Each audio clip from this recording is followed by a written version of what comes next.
ম্যাচটা ব্রাজিল হারেনি, কিন্তু জিততে না পারলেও অন্তত 1 পয়েন্ট নিয়ে মাঠ ছাড়তে পেরেছে।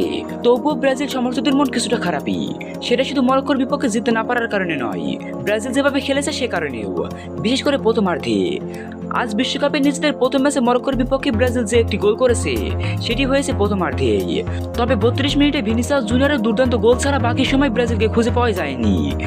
ব্রাজিলের সংবাদ মাধ্যম গ্লোবো তো এটিকে 7-1 গোলের সেই দুঃস্বপ্নের ম্যাচের প্রথমার্ধের সঙ্গে তুলনা করেছেন। 2014 সালে সেমিফাইনালে জার্মানির বিপক্ষে প্রথমার্ধে 5 গোল হজম করেছিল ব্রাজিল। গোল সংখ্যার সঙ্গে তো আর তুলনা হয় না, তবে খেলার ধরনে প্রতিপক্ষের আক্রমণের মুখে সিরিজ একটা হওয়ার দিক থেকেই সেদিনের সঙ্গে এদিনের মিল পেয়েছেন গ্লোবো স্পোর্তোর রিপোর্টার ফার্নান্দো কালাস।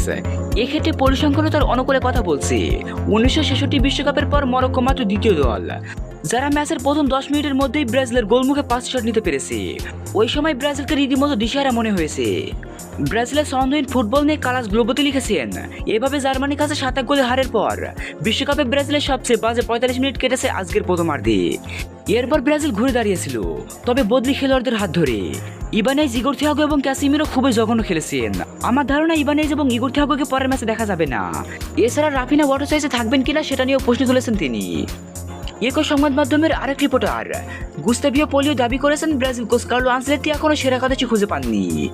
তিনি লিখেছেন, প্রথমার্ধের একাদশ একদমই কাজে আসেনি। ইবানেজ, ইগোর থিয়াগো শুরুর একাদশে থাকা উচিত নয়। বল পায়ে না থাকলে ইগোর থিয়াগো প্রতিপক্ষের উপর চাপ সৃষ্টি করতে পারেন, এই কারণে তাকে মাঠে নামানো হয়েছিল। কিন্তু তার মুভমেন্টে ঘাটতি ছিল এবং একমাত্র পাওয়ার সুযোগটিও তিনি নষ্ট করেছেন। দ্বিতীয়ার্ধে ব্রাজিলের খেলার উন্নতির পেছনে ফাবিনিও এবং লুকাস পাকেতার ভূমিকা তুলে ধরেন তিনি, এবং তিনি বললেন ফাবিনিও মাঠে এসে মাঝ মাঠে ভারসাম্য ফিরিয়ে আনেন। ক্যাসিমিরোসও অনেক ভালো খেলেছেন। দানিলো আশায় উইংয়ে আরও ধার বেড়েছে। পাকেতা শুরুটা খুব বাজে করলেও সময়ের সাথে খেলার সঙ্গে মানিয়ে নিয়েছেন। রাফিনা প্রচুর দৌড়েছেন, কিন্তু খুব বেশি অবদান রাখতে পারেননি। আনচেলত্তি স্পষ্টই তার এখনো চূড়ান্ত একাদশ খুঁজে পাননি। ব্রাজিল তাদের পরবর্তী ম্যাচ খেলবে 20 জুন হাইতির বিপক্ষে। অবশ্য তার আগে আনচেলত্তিকে নিজের চূড়ান্ত একাদশ ঠিক করতে হবে। হাইতির বিপক্ষে ম্যাচের আগে নিজের একাদশকে পুরোপুরি গুছিয়ে নিতে হবে, কারণ ব্রাজিলের সামনে যাওয়ার কোনো সুযোগ নেই। এখন শুধুমাত্র একটি হার ব্রাজিলকে বিশ্বকাপ থেকে ছিটকে দেওয়ার জন্য যথেষ্ট।